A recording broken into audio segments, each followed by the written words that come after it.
함께 예배할 때 하나님께서 그거 놀라우신 역사를 이루실 줄 믿습니다. 예, 우리가 예전에 허브 전임 교육자라는 거 아시죠? 모르시나요? 예, 전임 교육자였어요. 우리 전은교 목사님 오시기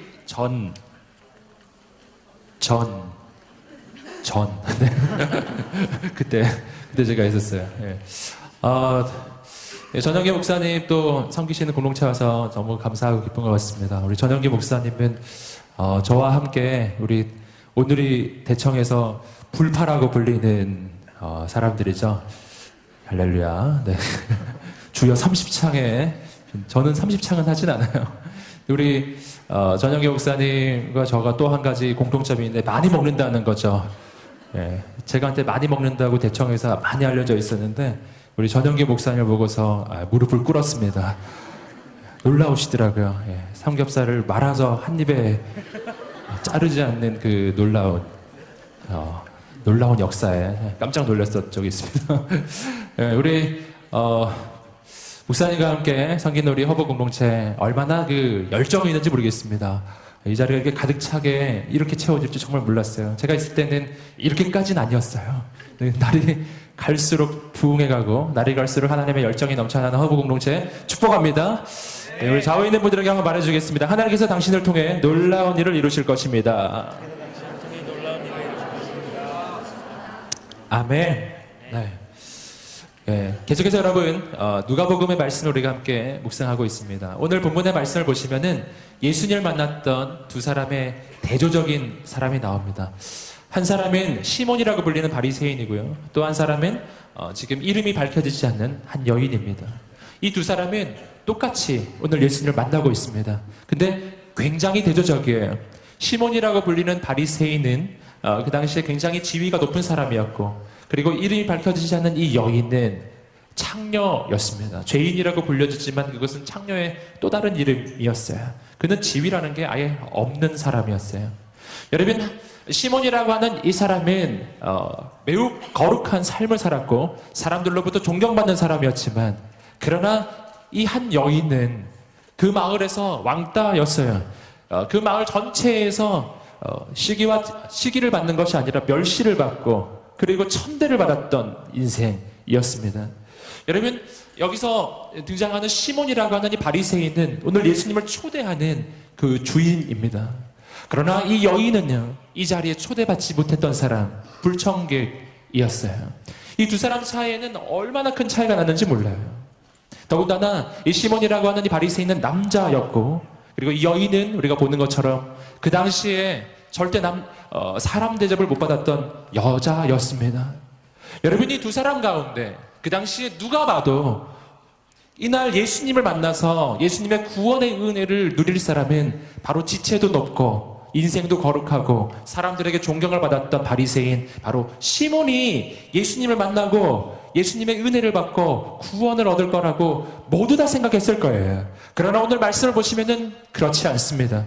아무도 이런 인생이 주님의 은혜를 받을 거라고는 생각하지도 못했던 여인, 그 마을에서 왕따였던 여인, 그 마을에서 천대받던 여인, 그의 직업은 창녀였던 그 여인이었어요. 바로 그 여인이 오늘 예수님을 만나고 구원을 얻고 은혜를 받는다는 것입니다. 여러분, 이것이 바로 하나님의 나라에서 나타나는 역전의 현상입니다. 여러분, 세상의 관점과 하나님의 관점은 전혀 다르다는 거예요. 세상의 관점으로 봤을 때 대단해 보이는 사람이 하나님의 관점으로 봤을 때는 아닌 경우가 많고, 세상의 관점으로 봤을 때는 멸시 천대를 받는 인생이 하나님의 관점으로 보면 귀한 인생이 많다는 것입니다. 여러분, 그러므로 오늘 자신의 인생을 보면서 절망하지 않으시기를 주님으로 축복합니다. 하나님의 나라는 여러분 가지고 있는 조건과 배경과 여러분 가지고 있는 지금 사회적인 그런 평판이라든가 사람들이 당신을 인정해 주느냐 안 해주느냐 그런 것에 달려있는 것이 아닙니다. 내 인생이 아무리 지위가 높아도, 아무리 대단해도, 아무리 대단한 삶을 살고 있어도 내가 주 앞에 무릎 꿇지 않으면 내 인생은 아무것도 아닌 거예요. 그러나 내가 오늘까지 정말 더러운 인생을 살았을지라도, 정말 바닥 같은 인생을 살았을지라도 오늘 내가 주 앞에 무릎을 꿇는다면 오늘 주님은 나를 만나주실 것입니다. 오늘 이곳이 바로 그 자리가 되기를 소망합니다. 여러분, 주님 만나게 되기를 소망합니다. 그래서 오늘 우리의 앞에는 두 가지의 길이 놓여지는 거예요. 바리새인의 길과 이 한 여인의 길입니다. 오늘 우리가 이 여인의 길을 가게 되기를 원해요. 함께 말씀을 통해서 어떻게 해야 될지 한번 보시겠습니다. 우리 말씀 36절 말씀을 함께 읽어보시겠습니다. 시작. 한 바리새파 사람이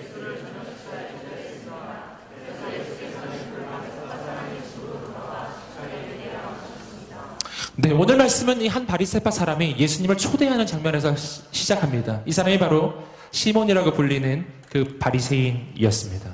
여러분, 이 바리새인이 예수님을 초대합니다. 자신의 집에 식사를 초대했는데, 보통 식사의 초대라고 하면 좋은 것이지만 그러나 오늘은 그렇지 않아요.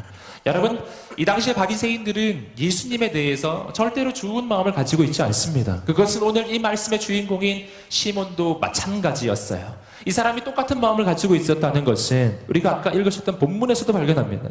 여러분, 이 말씀 속에서 우리는 이 시몬이 예수님을 예의 있게 그 당시에 사회적 관습에 비추었을 때 정말 귀한 분이 오셨을 때 모시는 그런 방법으로 모시지 않았다는 것을 알 수 있어요. 그 당시에 귀한 손님이 오면 발 씻을 물을 내어주고 그 머리에 향유를 발라주고 그리고 입을 맞춰주고 이러한 손님을 맞이하는 환대하는 방법이 있었는데 그는 아무것도 하지 않았습니다. 그는 예수님에 대해서 속으로 그를 어떻게 하면 고소할 구실을 찾을지 어떻게 하면 책잡을 수 있을지 그런 걸 찾는 사람이었어요. 그 당시에 바리새인들은 전부 그랬어요. 여러분, 이 바리새인이 예수님을 지금 식사의 자리에 초대한 것은 실은 예수님이 좋아서가 아니었던 것입니다. 어떻게 하면 예수님을 고소해서 예수님을 쓰러뜨릴 수 있을까? 그 마음으로 예수님을 초대한 것이었습니다. 여러분, 여기서 우리는 한 가지 생각해 볼 수 있어요. 예수님은 그것을 아셨을까요? 예수님은 이 초대를 받았을 때 이 사람이 가지고 있었던 그 속마음을 아셨을까요? 할렐루야. 할렐루야. 아셨죠. 여러분, 아셨지만 근데 오늘 말씀을 보시면 예수님이 그것에 대해서 뭐라 하지 않으시고 그냥 가십니다. 이분이 바로 주님이세요. 여러분, 주님은 초대하면 오시는 분이십니다. 비록 이 바리새파 사람의 의도가 좋지 않았지만 이 바리새파 사람은 예수님을 잘해주려고 부른 것이 아니라 실은 고소할 구실을 찾아보려고 부른 것이었지만 그러나 예수님은 그곳에 오십니다. 여러분, 주님은 우리가 초대할 때 우리 인생에 오시는 분이십니다. 오늘 이 자리도 바로 그러한 자리입니다. 여러분, 주님을 초대하십시오. 주님이 오실 것입니다. 오늘 우리 이 자리에 오실 것입니다. 주님이 그곳에 오셨어요. 근데 그 자리에 예상하지 못했던 일이 한 가지 일어납니다. 함께 37절 말씀을 읽어보시겠습니다. 시작. 그 마을에 죄인인 한 여자가 있었는데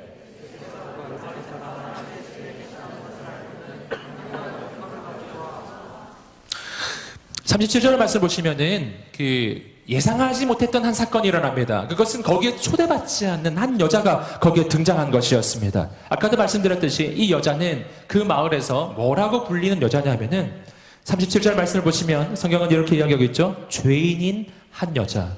이 여자에 대해서 여러분, 이 본문의 말씀에서 이 여자의 이름도 소개하지 않습니다. 그냥 죄인인 한 여자예요.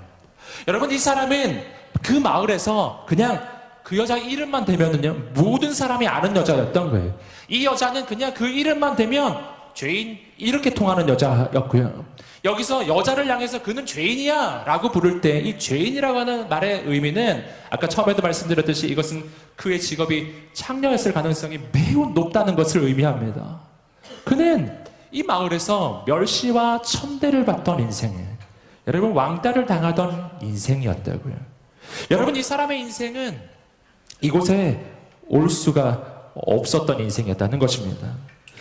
여러분, 이곳에 올 수가 없었던 또 한 가지 이유는 그곳에 모여있던 사람들이 어떤 사람들이었기 때문이죠? 바리새파 사람들, 바리새인들이었어요. 여러분, 바리새인이라고 하는 말에서 바리새라고 하는 말의 뜻은 구별됐다는 뜻입니다. 여러분, 이 사람들은 자기 스스로를 구별된 인생이라고 생각하는 사람들, 그들이 바리새파 사람들.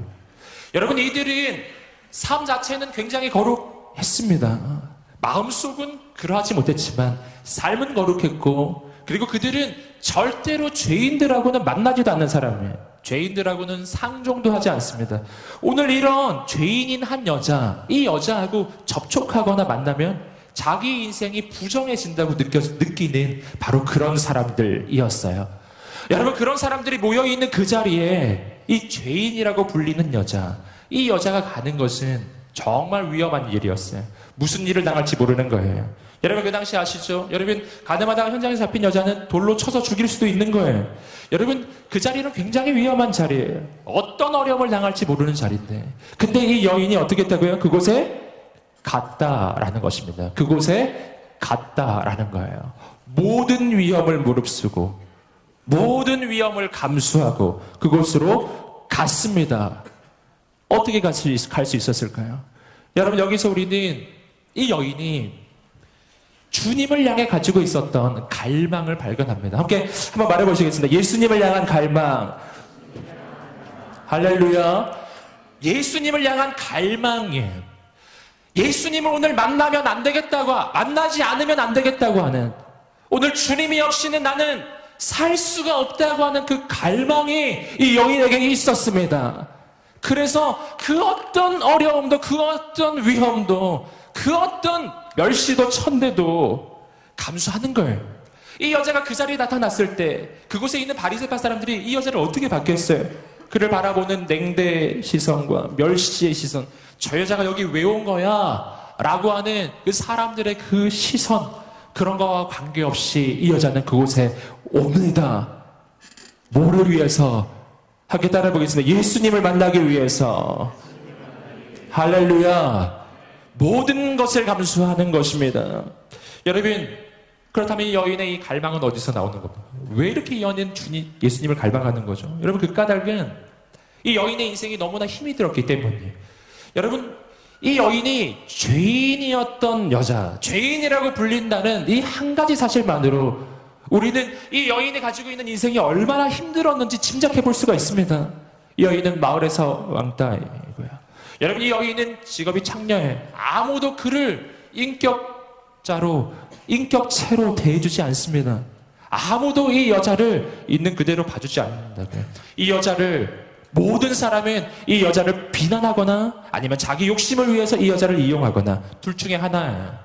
이 여자의 인생은 너무너무 힘이 든 거예요. 이 여자의 인생에는 무언가 돌파구가 필요했어요. 구원이 필요했던 것입니다. 그러다가 어느 날 예수님의 소식을 들은 거예요. 그리고 그의 마음에 이런 생각이 떠올랐습니다. 혹시 예수님을 만나면 내 인생에 변화가 일어나지 않을까? 여러분, 그리고 그 마음으로 주님께 달려가는 것입니다. 여러분, 이 사람이 가지고 있었던 이 갈망은 그의 인생에 다른 길이 없었기 때문에 생겨나는 갈망이에요. 여러분, 오늘 우리의 인생에 예수님 말고 다른 길이 없게 되기를 주님의 이름으로 축복합니다. 한번 말해보시겠습니다. 다른 길은 없다.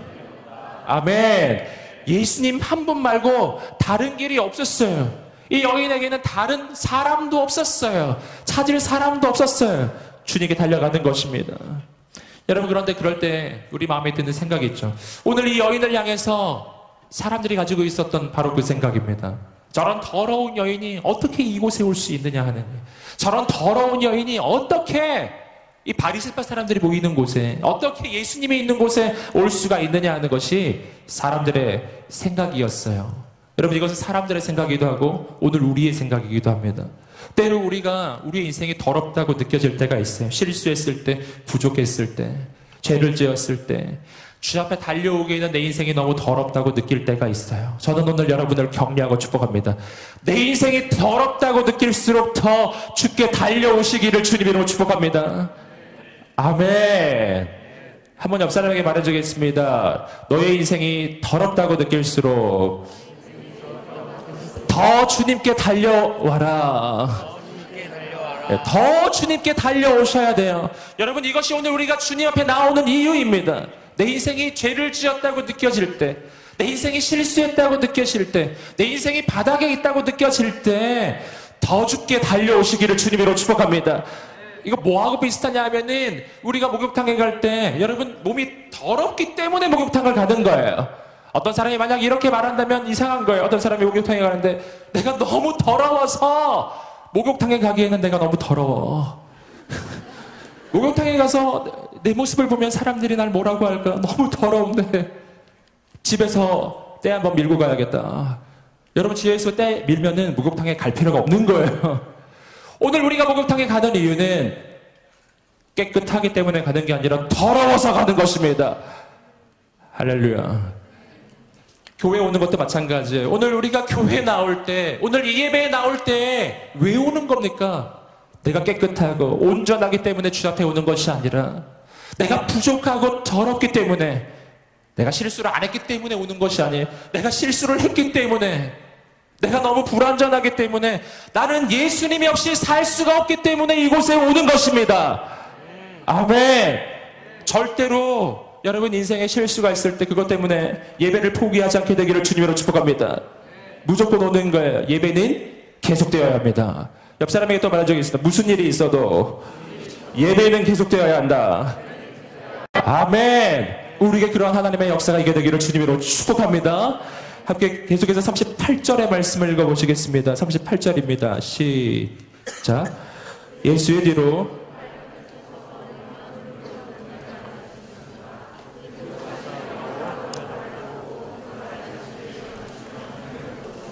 아멘.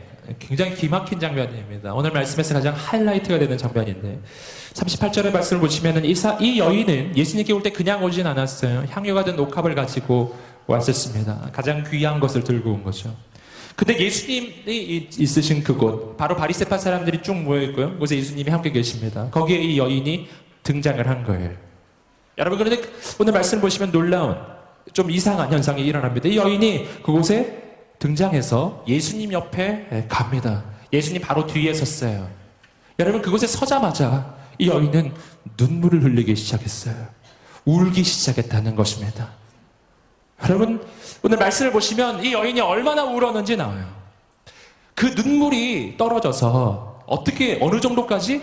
예수님의 두 발을 다 적실 만큼이에요. 여러분, 발에 그냥 눈물방울 몇 방울 떨어진 게 아닙니다. 오늘 말씀을 보시면 예수님이 그 발을 이 여인의 눈물로 씻겨질 만큼, 그 발이 눈물로 씻어질 만큼이에요. 그 눈물이 떨어지고 떨어져서 줄줄줄 흘러서 예수님의 두 발을 덮어서 예수님의 그 발을 완전히 씻어내릴 수 있을 만큼이었어요. 여러분, 이 여인은 예수님을 만나자마자 울기 시작해요. 그리고 그 눈물이 흐르기 시작해요. 아마 정황을 미루어 봤을 때 이 여인은 아마 예수님을 보자마자 눈물을 흘리기 시작해서 예수님의 그 발 위에 엎드렸을 거예요. 그리고 그 발 위에서 눈물을 흘리며 한참 온 거예요. 눈물이 쏟아집니다. 여러분, 그 발 위에 눈물이 떨어집니다. 여러분, 이 눈물은 어떤 눈물이었을까요? 여러분, 이 눈물은 첫 번째로는요, 이 여인이 과거의 인생에서 경험했던 그 모든 고통과 아픔에서 나오는 눈물이었을 거예요. 세상 사람들로부터 비난을 받았던, 그리고 세상 사람들로부터 멸시를 받았고 왕따를 당했고 고통을 받았던 그 모든 기억들, 그 속에서 사람들 앞에서는 차마 흘릴 수 없었던 눈물. 여러분, 지금까지 참아왔던 그 눈물이 예수 그리스도 주님을 보는 그 순간 흐르기 시작하는 거예요. 그 눈물이 떨어지기 시작합니다. 예수님은 다른 사람과는 달랐거든요. 아무도 그의 인생을, 그 여자의 인생을 있는 그대로 받아주지 않으나 주님은 그 여자의 인생을 받아주시는 분이셨거든요. 그분 앞에서 이 여자는 눈물을 흘리기 시작합니다. 한참을 눈물을 흘리는데 그 눈물을 흘리는 과정에서 이 여인은 한 가지 또 다른 사실을 깨달아요. 그건 뭐냐면은 예수님이 자신을 받아주고 계시다는 사실이었어요. 여러분, 이 본문 말씀에서 자세하게 묘사는 되지 않지만, 그러나 이 상황을 우리가 곰곰이 묵상해 볼 때 예수님은 이 여인이 울고 있을 때 이 여인을 밀어내거나 멀리 하지 않았다는 것을 우리가 발견할 수 있습니다. 근데 그것은 참 놀라운 일이었어요. 왜냐하면 아까도 말씀드렸죠. 이 여인은 그 마을에서 누구나 아는 죄인인 여자예요. 바리새파 사람들이나 예수님처럼 이렇게 존경받는 영적 지도자들은 절대 가까이에서도 안 되고요. 그리고 심지어 오늘 이렇게 말씀처럼 터치, 이건 불가능한 일인 거예요. 이런 걸 하면 안 되는 거예요. 만약 바리새파 사람이었다면 이 여인을 당장 내보냈을 것입니다. 어디 손을 대 당장 내보냈을 것입니다. 예수님이 어떻게 하셨죠? 예수님이 어떻게 하셨죠? 하고 따라해보겠습니다. 가만히 계셨다. 가만히 계셨다. 할렐루야. 가만히 계셨다. 그 여자가 울고 있는 동안 그냥 계셨다. 그 발을 안 뺐다. 이 여자가 어디서 더러운 눈물을 흘리고 있어. 이렇게 하지 않으셨다. 그 여자가 그냥 계속 울 수 있도록 그냥 두셨다는 겁니다. 여러분, 이것은 주위에 있는 바리새파 사람들에게는 정말 놀라운 사실이었어요. 우리가 좀 이따 보시겠지만 이 장면을 보면서 시몬은 마음속으로 이렇게 생각합니다. 아니, 저 사람이 지금 저 여자가 누군지를 안다면 저렇게 하지 않을 텐데, 나는 예수님이 선지자인 줄 알았는데 지금 잘 모르고 있나 보. 이렇게 시몬은 생각했어요. 여러분, 모든 사람이 볼 때 그렇게 해서 안 되는 일을 지금 예수님이 하고 계신 거예요. 예수님은 그 여자를 빨리 쫓아내야 되는데 쫓아내지 않고 받아주시는 것입니다. 주님의 메시지예요. 그 모습 그대로가 이 여인을 향한 예수님의 메시지예요. 내가 너를 받아주겠다. 내가 너를 받아주겠다. 라는 메시지예요. 괜찮다라는 메시지라고요. 여러분, 오늘 우리가 이 주님의 음성을 듣게 되기를 주님으로 축복합니다.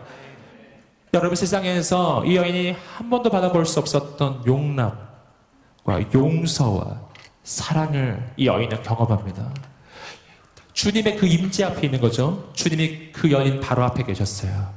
그 주님으로부터 강물 같은 하나님의 사랑이, 강물 같은 주님의 은혜가 흘러가기 시작해요. 이 여인을 향해서 흘러가기 시작해요. 여러분, 강물 같은 주님의 은혜가 이 여인의 영혼을 덮고 인생을 덮습니다. 이 여인의 상처를 덮고 이 여인의 죄악을 덮고 이 여인의 인생 전체를 주님의 사랑이 덮기 시작하는 거예요. 그때부터 이 여인의 눈물은 바뀌기 시작하는 거예요. 처음에 그의 눈물은 자기 인생을 향한 고통의 눈물이었지만, 그러나 주님의 사랑이 그의 인생 가운데 흘러오기 시작할 때 그 눈물이 바뀝니다. 감사의 눈물로, 감동의 눈물로, 그리고 이 눈물은 회개의 눈물로, 자기 인생을 향한 회개의 눈물로 바뀌기 시작해요. 눈물은 계속해서 흐릅니다. 여러분, 누가복음 말씀에서 여러분이 기억하시나요? 우는 자들은, 너희 우는 자들은 복이 있나니. 할렐루야. 마태복음 말씀에서 이렇게 하고 있죠. 애통하는 자는 복이 있나니.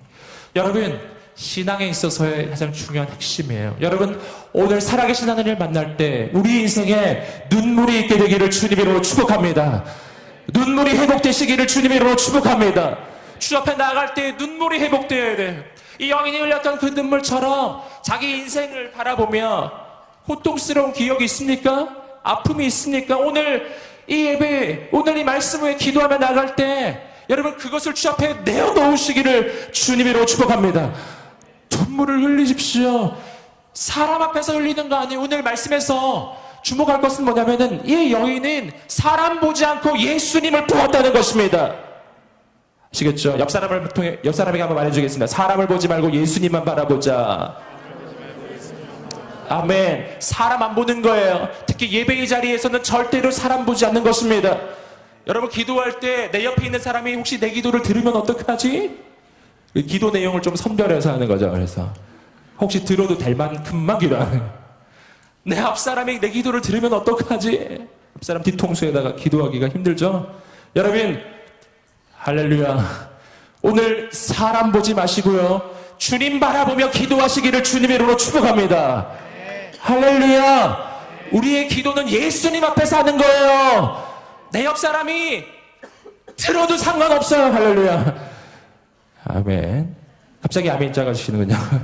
앞 사람이 들어도 상관없어요. 내 기도를 주님이 들으실 수만 있다면, 할렐루야, 전심으로 주께 부르짖는 인생이 되시기를 주님의 이름으로 축복합니다. 전심으로 주께 부르짖는 거예요.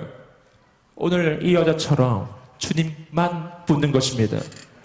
여러분, 이 여인을 주위에 있는 바리새인들이 봤을 때 얼마나 이상해 보였겠어요. 완전히 미친 여자죠. 갑자기 들어와서 눈물을 흘리기 시작하는데 발이 다 젖을 만큼 계속 울기만 하고 있는 거예요. 여러분, 사람들이 다 이상하게 봤을 거예요. 여러분, 주위에 있는 사람이 나를 어떻게 보느냐 중요한 거 아니에요.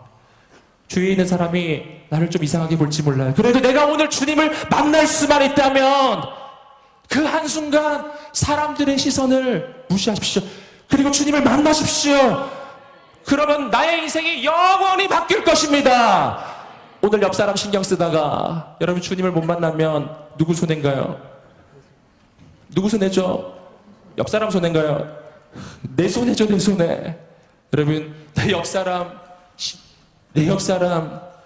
기분 안 상하게 하려고 나 오늘 예수님 만나는 거 포기하시겠습니까? 대답을 안 하시네요. 포기하시겠습니까? 오늘 주님 만나게 되기를 주님으로 축복합니다. 마음을 여세요. 주 앞에 마음을 푹 놓으시라고요. 마음을 푹 놓아야 돼요. 내 주위에 아무도 없고 나와 주님만 있다고 생각하셔야 돼요. 그 주님 앞에 지금 의자가 너무 푹신푹신해서 기도하기 힘드시겠지만 여러분 그러신 앞으로 나오셔서 무릎 꿇고 엎드리세요. 하나님의 역사가 나타나기 시작할 것입니다. 오늘 주님 앞에서 그 눈물이 있는 인생이 되기를 주님으로 축복합니다. 눈물이 흐르기 시작해요. 그 발이 젖어가기 시작했어요. 이 여인이 예수님의 발을 보니 눈물로 완전히 젖어 있어요. 여기서 우리가 한 가지 알아야 되는 것은 이것이 이 여인이 계획한 일이 아니라는 사실이에요. 어떤 사람은 이걸 계획한 것처럼 생각하시는데 아니에요. 절대 계획한 게 아니에요. 이 여인이 예수님 만나러 오기 전에 오늘은 내가 눈물로 예수님의 발을 씻어드려야지 이렇게 하고 왔겠습니까? 할렐루야. 그런 사람 없어요. 눈물은 내 의지로 나는 게 아니에요. 주님을 진정 만났을 때 나기 시작하는 것입니다. 눈물로 그 발이 적셔질 때 이 여인이 그 발이 적셔진 것을 발견합니다. 닦아야 되겠죠? 닦아야 되겠다는 생각이 들죠? 닦아드려야 되는데 이 여인이 계획한 게 아니기 때문에 수건을 안 들고 온 거죠. 수건을 안 들고 왔기 때문에 빨리 어떻게 닦을 방법이 없어서 어떻게 했다고요? 머리를 풀어내렸어요. 여러분 이스라엘 사회에서 여자는 머리를 풀어내리는 게 아니에요.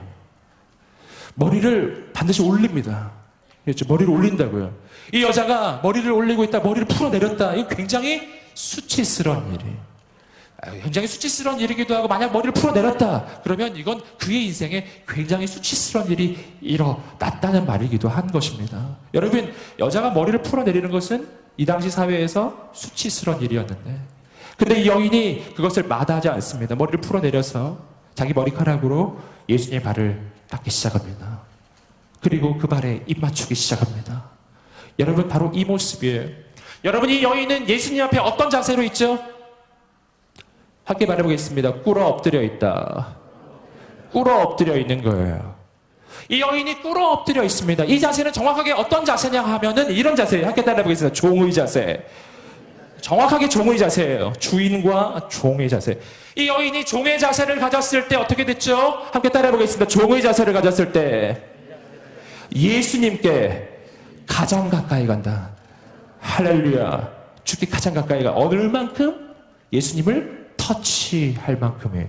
예수님과 뭐 할 만큼? 터치할 만큼. 그 발에 눈물을 흘리고 그 발에 입을 맞출 만큼 거기까지. 예수님의 발 아래 엎드려 있을 때 가장 가까이 가는 거예요. 여러분 이거는 정확하게 누구하고 대조가 되냐면은 이 바리새파 사람하고 대조가 됩니다. 여기서 나오는 시몬이라고 하는 사람은 이 잔치의 실질적인 주인공이었죠. 이 사람이 원래 예수님 초대한 거였어요. 근데 이 사람은 예수님과의 관계가 어떻죠? 멀어요. 왜 멀죠? 중간에 테이블이 있으니까. 식사 테이블이 있고 예수님은 이쪽에 앉아 있고 지금 시몬은 반대쪽에 앉아 있는 거예요. 격식을 차려서 예의를 갖춰서 두 사람은 식사를 하고 있습니다. 여러분 이 관계는 밥은 같이 먹고 있지만 그러나 거리는 멀어요. 근데 이 여인은 예수님 앞에 꿇어 엎드렸어요. 그러자 예수님의 바로 밑까지 가는 걸 그분과 터치하게 되는 것입니다. 여러분 오늘 이것이 우리의 모습이에요. 오늘 주님을 만날 때 바리새파 사람 시몬처럼 만나지 않게 되기를 주님으로 축복합니다. 바리새파 사람처럼 만나는 게 뭔지 아세요? 이렇게 만나가지고 의례적이고 형식적인 식사를 하는 거예요. 우리 밥 한 끼나 먹죠. 만나서 밥 먹고 안녕히 가세요. 이렇게 하는 거죠. 이래서는 안 된다는 것입니다. 오늘 우리의 신앙엔 형식과 격식이 되고 의례적인 것이 되어서는 안 됩니다. 오늘 우리의 신앙은 주님을 만나는 신앙이어야 합니다. 만나되 얼만큼 예수님 발 밑까지 가서 그분의 발을 터치하고 그분의 발에 입 맞출 만큼이에요. 그렇게 하려면 어떻게 해야 된다고요? 종의 자세, 종이 되어야 한다. 옆 사람에게 말해보겠습니다. 주님 앞에 종이 되어야 합니다. 아멘. 종이 되어야 합니다. 그때 제일 가까이 갑니다. 그리고 그 다음 단계가 있어요. 종의 단계, 그 다음 단계는 헌신의 단계. 그 여인은 자신이 가지고 있었던 것 중에서 제일 귀한 것, 향유 옥합을 들고 옵니다. 이거 굉장히 귀한 거였어요. 아마 그의 가진 재산 중에서 최고 비싼 거였을 것입니다. 그것을 아낌없이 예수님 발 위에 쏟아 부었습니다. 이것이 바로 헌신이라고 하는 거예요. 여러분, 이 여인이 예수님을 만나는 그 단계를 우리가 말씀에서 발견할 수가 있습니다. 4가지 단계예요. 다시 한번 따라해 볼게요. 첫 번째, 갈망. 따라해 보시겠습니다. 첫 번째는 갈망. 두 번째는 눈물의 기도.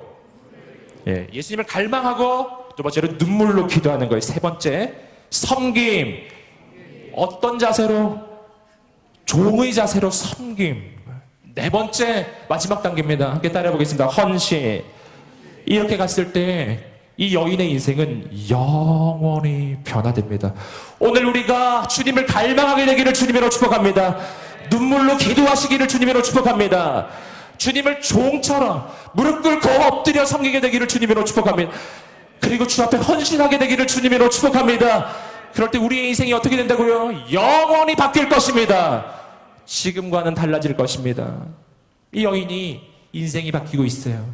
완전히 바뀌고 있습니다. 그러나 바리새파 사람은 그거 바라보면서 이런 생각을 하고 있어요. 함께 따라해 보겠습니다. 읽어보시겠습니다. 39절입니다. 시작.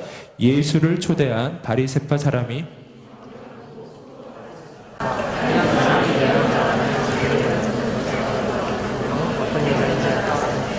저 여자는 주인이 아닌가. 이것이 바로 그 바리새파 사람 시몬의 생각이었어요. 이 사람이 진짜 선지자였다면 저 여자가 누군지를 알았을 텐데, 누군지를 알았다면 저러고 안 있을 텐데 빨리 내보내야 되는데. 이것이 그 바리새파 사람 시몬이 가지고 있는 생각의 한계점이에요. 이 정도밖에 생각이 안 되는 거예요. 예수님 선지자 아니구나, 혼자 지금 그런 생각하고 있었어요. 그때 예수님이 그에게 설명을 하나 해주십니다. 바리새파 사람 시몬, 그의 인생도 구원을 받아야 되기 때문에 설명을 해주세요. 함께 40절부터 43절까지 말씀을 읽어보겠습니다. 시작. 예수께서 그에게 말씀하셨습니다. 시몬아, 어떤 채권자에게 빚을 진 2사람이 있었다. 한 사람은 500데나리온을, 또 한 사람은 50데나리온을 빚졌다. 2사람 다 빚 갚을 돈이 없어 채권자가 2사람의 빚을 모두 없애주었다. 그러면 2사람 중 누가 그 채권자를 더 사랑하겠느냐? 시몬이 대답했습니다. 더 많은 빚을 면제받은 사람이라고 생각합니다. 예수께서 말씀하셨습니다. 내 판단이 옳다. 예수님이 시몬의 생각을 하셨어요. 이 여자에게 이렇게 대해주는 것에 대해, 이 여자의 눈물에 대해서 전혀 이해를 하지 못하는 시몬에게 설명을 해주십니다. 2사람의 이야기, 빚진 사람 2사람이었어요. 채권자가 있고 빚진 사람 2사람이 납니다. 한 사람은 500데나리온, 또 한 사람은 50데나리온의 빚을 진 사람이었어요. 여러분, 그런데 무슨 일이 있었냐면은 500데나리온 빚진 사람이나 50데나리온 빚진 사람이나 다 빚 갚을 능력이 없었어요. 빚을 못 갚았다는 겁니다. 그래서 채권자가 어떻게 주었다고요? 빚을 면제해 주었습니다. 면제, 빚을 없는 것으로 해준 거예요. 그리고 예수님의 질문은 이 질문이었어요. 시몬아, 이 2사람 가운데 누가 더 채권자를 어떻게 한다고요? 사랑하겠느냐? 이런 질문을 던지십니다. 여러분, 이 비유 속에는요, 굉장히 중요한 영적인 의미가 3가지 담겨져 있습니다. 첫 번째입니다. 첫 번째, 함께 따라해보겠습니다. 우리는 모두 죄인이다. 할렐루야. 예수님이 이 비유를 드실 때 50데나리온 빚진 사람과 500데나리온 빚진 사람을 이야기하고 있습니다. 여러분, 이 빚을 졌다는 것은 단순히 돈에 대한 이야기를 하는 게 아니라 뭐에 대한 이야기를 하고 있는 거죠? 죄에 대한 이야기를 하는 것입니다. 죄를 졌다는 거예요. 죄를 졌다는 것입니다. 그런데 예수님의 비유 속에서 예수님이 이렇게 비유하고 있지 않아요. 빚진 사람, 50데나리온 빚진 사람과 빚 안 진 사람이 있었다라고 말씀하지 않으셨죠? 500데나리온 빚진 사람이 있었고 50데나리온 빚진 사람이 있었다, 이렇게 말하고 계세요. 다 빚졌다라는 뜻이에요. 우린 전부 빚졌다는 것입니다. 여기서 채권자는 바로 하나님을 가리키고 있어요. 우리는 하나님께 모두 다 빚진 사람들이에요. 이걸 영적인 의미로 이야기하면 우리 모두 다 하나님 앞에서 뭐라고요? 죄인이라고. 우린 전부 죄인이에요. 모두 죄인이라는 것입니다. 여러분, 의인은 없나니 단 한 사람도 없는 것입니다. 이것을 예수님이 이 바리새파 사람에게 일깨워주고 있는 거예요. 바리새파 사람은 속으로 생각하는 거죠. 저 여인은 죄인인데 난 아니라고 생각하는 거죠. 결코 그렇지 않아요. 여러분, 그 여인은 실제로 몸으로 짓는 죄를 짓고 있었지만, 그러나 이 바리새파 사람은 하나님 앞에서 가장 하나님이 싫어하는 죄를 지금 짓고 있었어요. 그것은 교만이라고 하는 죄예요.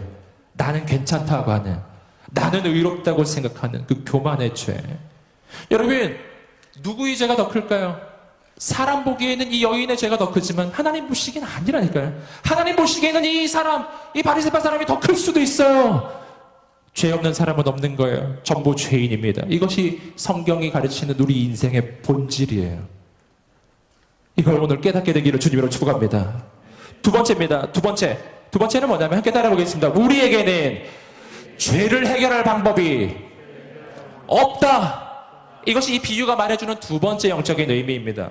이 비유에서 이 두 사람, 500데나리온 빚진 사람과 50데나리온 빚진 사람은 모두 공통된 특징을 가지고 있어요. 무슨 특징이죠?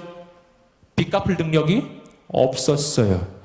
500데나리온을 빚지나 50데나리온을 빚지나 빚 갚을 능력이 없는 건 똑같았다는 것입니다. 그러니 500데나리온 빚진 사람한테 50데나리온 빚진 사람이 자랑할 게 없는 거죠. 자기도 빚 못 갚기는 똑같으니까요. 여러분, 하나님 앞에서 우리가 내 죄는 너의 죄보다 작고 넌 내 죄보다 훨씬 커 라고 말하며 스스로 위안할 게 없어요. 왜냐하면 죄의 문제는 나 스스로 해결할 방법이 없기 때문에. 없어요. 방법이 없어요. 방법은 오직 한 길밖에 없었어요. 세 번째입니다. 세 번째. 그렇다면 이 죄의 문제를 해결할 방법은 뭐죠? 여러분이 빚진 두 사람의 문제를 해결할 방법은 뭐였나요? 빚을 면제해주는 방법 말고는 없었어요. 죄에 대해서 이야기하면 여러분, 모든 사람은 죄인이에요. 죄를 해결할 방법은 우리에게 없어요. 그러므로 이 죄를 해결할 방법은 오직 한 가지예요. 그것은 함께 따라보겠습니다. 오직 한 가지인데 뭐냐면 함께 따라보겠습니다. 용서를 받는 길. 용서받는 길밖에 없는 거예요. 죄를 면제해주는 길 말고는 길이 없어요. 이것이 오늘 이 비유에서 말해주는 세 번째 중요한 영적인 교훈입니다. 여러분, 이 용서를 위해서 하나님께서 해주신 일이 있죠. 그 아들을 보내셔서 우리를 대신해서 십자가에 달려 죽게 하신 것입니다. 예수님이 나를 대신해서 나의 모든 죄를 짊어지시고 십자가에 달려 죽으셔서, 그래서 오늘 우리가 용서를 받게 된 거예요. 여러분, 용서가 그냥 된 게 아니라는 걸 꼭 기억하세요. 예수님이 내 대신 대가를 치르신 거예요.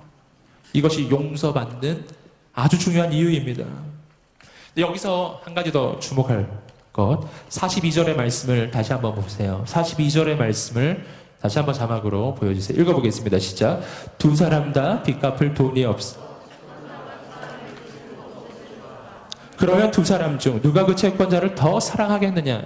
이 주님의 질문이 우리가 주목할 만한 질문이에요. 두 사람 중에 누가 더 채권자를 사랑하겠는가? 이 질문은 실은 일반적으로는 잘 하지 않는 질문이에요. 두 사람이 빚을 면제를 받았어요. 여러분, 그러면 흔히 쉽게 인간적으로 생각할 수 있는 질문은 이거죠. 두 사람 중 누가 더 좋아할까? 두 사람 중 누가 더 기뻐할까? 두 사람 중 누가 더 감사할까? 이건 말이 되는 질문이에요. 그런데 오늘 예수님은 그런 질문을 하고 있지 않아요. 어떻게 질문하고 있죠? 두 사람 중 누가 더 채권자를 사랑할까? 이거 좀 이상하잖아요. 여러분, 내가 빚을 졌었는데 빚을 면제받았어요. 그럼 내가 사랑해야 됩니까? 할렐루야. 꼭 사랑해야 되는 건 아니잖아요. 근데 예수님은 뭘 이야기하고 계시죠? 두 사람이 빚을 졌다가 빚을 면제받았는데 누가 더 사랑하겠느냐? 라는 질문을 해요. 자, 여기서 우리는 아주 중요한 사실을 발견해요. 왜? 그렇다면 여기서 주님 말씀해 주신 요지 또 한 가지는, 왜 이 채권자는 두 사람의 빚을 면제해 주었는가에 대한 답이 예수님의 질문 속에 있어요. 왜 채권자는 두 사람의 빚을 면제해 주었습니까? 그 까닭은 그 두 사람이 불쌍해서가 아니고 그 두 사람 좋아하라고도 아니고 그 두 사람이 채권자를 사랑하게 하기 위해서예요. 아주 중요한 사실이에요. 용서의 목적은 뭐라고요? 사랑이에요. 함께 따라해보겠습니다. 용서의 목적은 사랑이다. 여기서 이것을 오늘 우리의 신앙에 적용하면 이렇게 되는 거예요. 왜 하나님은 그 아들을 보내셔서 나를 대신해서 십자가에 달려 죽게 하셨어? 그래서 내 죄를 용서해 주시는가? 하나님은 왜 나를 용서해 주셨죠? 함께 따라해보겠습니다. 내가 하나님을 사랑하기를 원하시기 때문에. 할렐루야! 할렐루야! 여러분, 이것이 바로 용서의 이유이고 목적이에요. 주님이 나를 용서해 주시는 이유는 주님이 나와 사랑의 관계를 맺기 원하시기 때문이에요.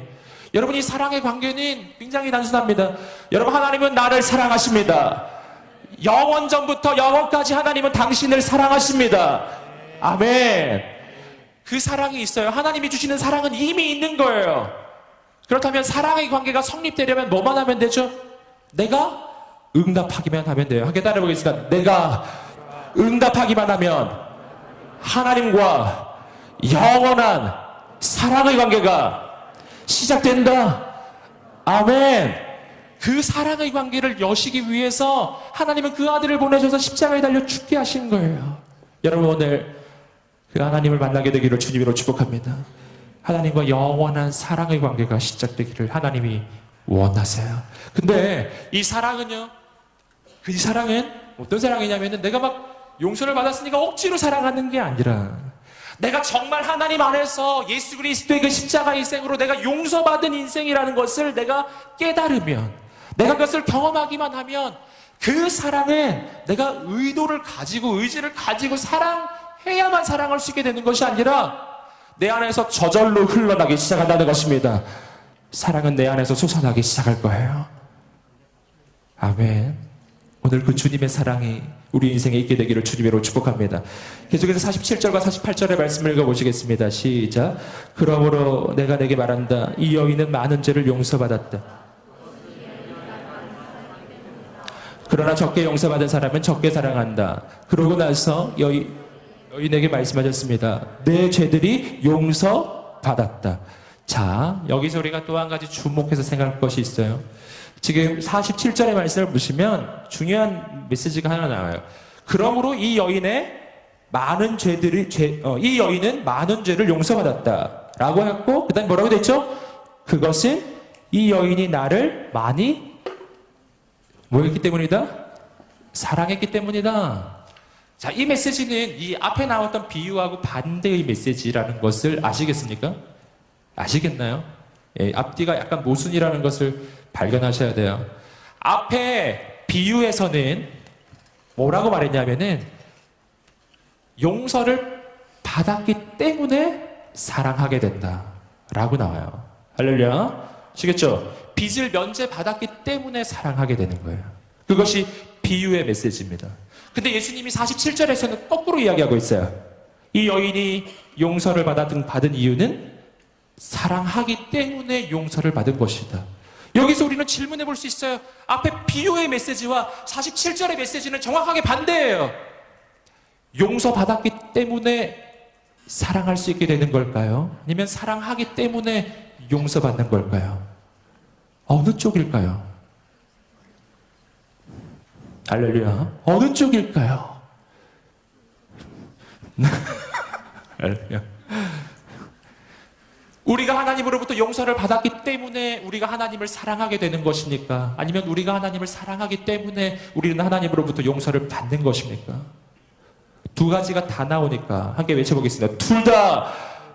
할렐루야. 네. 두 가지가 다 나오니까 둘 다죠. 여러분, 이 둘 다이긴 한데 이 둘 중에 이 우선순위는 있어요. 분명한 것은 하나님의 용서가 먼저라는 사실이에요. 그 전엔 내게 사랑할 능력은 없는 거예요. 하나님의 용서를 받았기 때문에 내 인생에는 사랑이 시작되는 것입니다. 왜 사랑이 없는지 아시겠어요? 왜 사랑이 없냐면 내가 용서받은 경험이 없기 때문이에요. 이 용서라는 게 그래서 중요합니다. 죄 용서를 받는 그 순간 마치 빗장이 풀리는 것처럼 내 마음에 사랑의 문이 열려져요. 내가 용서받는 경험이 없으면 아무리 애를 써도 사랑이 되지가 않는 거예요. 왜 사랑이 없는지 아시겠죠? 오늘 예수님의 용서를 경험하게 되기를 주님으로 축복합니다. 그 마음을 여시기만 하면 여러분 경험하게 될 거예요. 주님은 당신을 용서하셨거든요. 거기서부터 사랑이 시작돼요. 옆 사람에게 말해주겠어요. 주님이 당신을 용서하셨습니다. 아멘. 아멘. 한 번 더 말해주겠습니다. 그러니 당신도 자신을 용서하십시오. 용서하세요. 할렐루야. 용서하세요. 괜찮은 거예요. 여러분, 난 용서받아서 사랑이 시작돼요. 근데 또 한 가지 놀라운 진리가 있어요. 내가 그 하나님을 사랑하기 시작하면 무슨 일이 일어나냐면은 하나님과 나 사이에 영원한 사랑의 관계가 시작돼요. 그 사랑의 관계 속에서는 모든 것이 용서되는 것입니다. 전부 용서되는 거예요. 마치 아버지가 집 나간 탕자가 돌아왔을 때 그 탕자를에게 아무것도 물어보지 않은 것처럼 아버지가 탕자한테 물어봤나요? 너 돈 얼마 벌어왔어? 뭐 물어봤나요? 너 옛날에 이렇게 실패했는데 이 더러운 옷 입고 어디를 나타나? 뭐 이렇게 말하지 않았어요. 아버지는 아들을 그냥 받아주었습니다. 영원한 용서의 관계. 아버지와 아들의 관계거든요. 영원한 용서의 관계가 또 하나 있어요. 신랑과 신부의 관계예요. 보니까 요즘엔 안 그런 것 같은데 하는 표정이신데요. 그건 인간이 악해서 그런 거고요. 원래 하나님이 세워주신 신랑과 신부의 관계는 영원한 용서의 관계예요. 아멘 안 하시네요. 영원한 용서의 관계. 그 관계 속으로 들어가는 거예요. 그래서 용서받았기 때문에 사랑하는 것이고 사랑하기 때문에 용서하는 것이기도 한 것입니다. 여러분 오늘 우리가 그 하나님과 영원한 사랑의 관계 속으로 들어가시기를 주님으로 축복합니다. 주님이 그 관계 속으로 초대를 하고 계신 거예요. 여러분 아들이 아니었던 자를 아들로 여러분을 초대하고 계십니다. 또 예수 그리스도의 신부로 여러분을 초대하고 계십니다. 주님을 만나게 되기를 주님으로 축복합니다. 함께 마지막으로 49절과 50절 말씀을 읽어보겠습니다. 시작. 식탁에 한 사람들이 수근거리기 시작했습니다. 예수께서 여인에게 말씀하셨습니다. 내 믿음이 너를 구원했다. 평안히 가거라.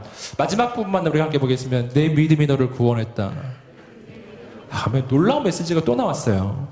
여기서 아주 중요한 키워드들이 나오는데요. 지금까지 계속 사랑에 대해서 이야기했는데 마지막 부분에서 예수님은 내 믿음이 너를 구원했다라고 해서 믿음을 하고 계세요. 이 관계를 아시겠어요? 지금까지는 계속 사랑 때문에 용서를 받았다고, 사랑해야 된다고 이야기하다가 왜 갑자기 믿음을 이야기하고 있죠? 네? 여기서 우리는 아주 중요한 사실을 발견해요. 사랑은 믿음으로부터 나오는 것입니다. 반대도 돼요. 깊이 사랑하면 거기서부터 믿음이 생겨나기 시작하는 거예요. 예수 그리스도를 믿는다는 것은 그분을 사랑하는 것입니다. 예수 그리스도를 사랑한다는 것은 그분을 믿는 것입니다. 그래서 믿음, 소망, 사랑 이 세 가지는 언제나 함께 있는 것입니다. 그래서 사랑하기 때문에 용서를 받고 믿기 때문에 구원을 받는 것입니다. 물론 순서는 있어요. 이 중에 제일 첫 번째 시발점은 믿음이에요. 믿음으로 우린 구원을 받아요. 그 구원을 받을 때 우리 마음에 사랑이 생겨나기 시작해요. 그 사랑 속에서 우리는 주님을 더 견고하게 믿게 되는 것입니다. 내 믿음이 너를 구원하였으니 어떻게 하라고요? 평안히 가거라. 할렐루야. 평안히 가거라. 이것이 주님의 마지막 축복의 메시지예요. 평안히 가거라. 원어적으로 이것은 이런 뜻이라고 합니다. 영어로 이야기하면은 go in peace 라고 NIV 번역이 돼 있어요. 근데 원어적으로 이 전치사는 in의 전치사가 아니라 into로 번역되는 전치사예요. 그러므로 원어를 그냥 바로 옮기면 이렇게 되는 거죠. go into peace예요.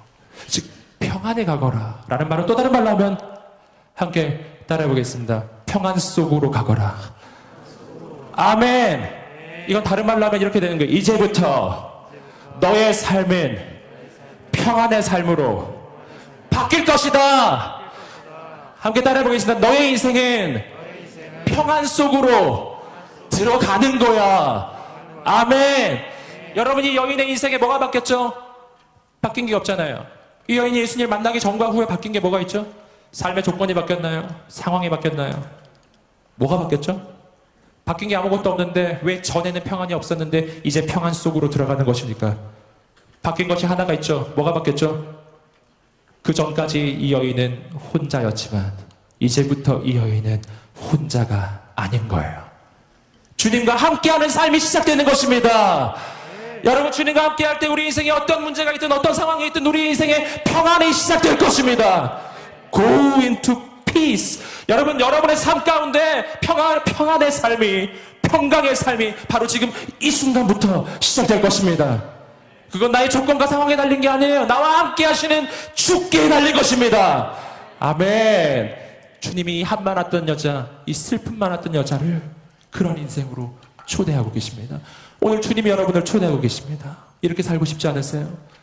신앙생활은 두 가지 종류가 있어요. 바리새파 사람처럼 신앙생활을 하거나 이 여인처럼 신앙생활을 하거나. 바리새파 사람처럼 신앙생활을 하는 것은 언제나 의례적이고 언제나 형식적이에요. 예배 오기는 했지만 와 있는 것만으로 그냥 만족하는 거. 오늘 나도 여기 앉아 있었다는 거죠. 여러분, 앉아 있는 것은 그건 예배가 아닌 거죠.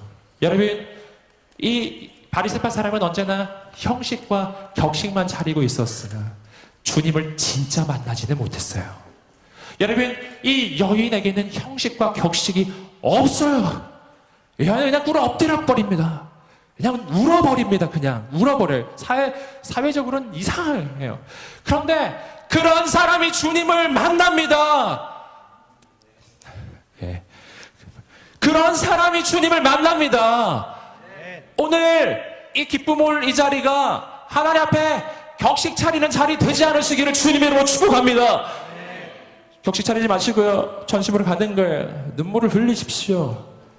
눈물을 흘리십시오. 우리 모두 눈물이 있어요. 눈물 나는 날이 있잖아요. 여러분 마음속에 눈물 있지 않습니까? 사람 앞에서 흘릴 수 없는 눈물이 있어요. 참아. 내가 사람 앞에서 눈물을 흘리면 사람들은 난 무시할 거니까. 사람들은 날 우습게 볼 거거든요. 그래서 나는 절대 사람 앞에 울지 않아요. 내가 한 번, 두 번 속아본 게 아니죠. 사람 앞에서 울었다가 낭패를 당한 경험 난 안 울어요. 그러나 오늘 우리는 우리를 구원하신 예수 그리스도 앞에 있는 것입니다. 주님이 이 여인에게 구원이 되시는 이유는 주님이 이 여인을 위해서 죽을 것이기 때문이에요. 나를 위해 죽으실 분이 우리 앞에 와 계십니다. 오늘 그 주님 앞에 나아가지 않겠습니까? 오늘 바리새파 사람처럼 형식과 격식을 차리지 마시고 오늘만큼은 정말 하나님 앞에 전심으로 내 모든 것을 쏟아내서 내 있는 모습 그대로 주께 나가지 않겠어요? 오늘 그렇게 주님을 만나서 내 인생은 정말 지금부터 영원히 바뀌어야 되겠다는 사람 자리에서 한번 일어나 보시겠습니다. 자리에서 한번 일어나 보시겠습니다. 일어나서 주 앞에 이 여인처럼 기도하며 나가십시오. 하나님, 내 인생을 만나 주시옵소서. 만나 주시옵소서. 주 앞에 마음을 열고 사람을 의식하지 마시고 전심으로 주님 한 분을 바라보며 이 시간을 기도하는 거예요. 우리 주 앞에 두 손을 들고 이 여인처럼 여러분의 마음을 주 앞에 쏟아 놓으십시오. 드리십시오. 내 슬픔과 아픔을, 내 과거를 그냥 주 앞에 드리며 나아가는 거예요. 그러면 우리의 인생이 영원히 오늘 이 시간에 바뀔 것입니다. 우리 주 앞에 두 손을 들고 간절히 나를 위해 십자가에 달려 죽으신 주님을 향해 주여 세 번을 외치고 자신의 인생을 주께 의탁하며 마음을 드리며 기도하겠습니다. 주여.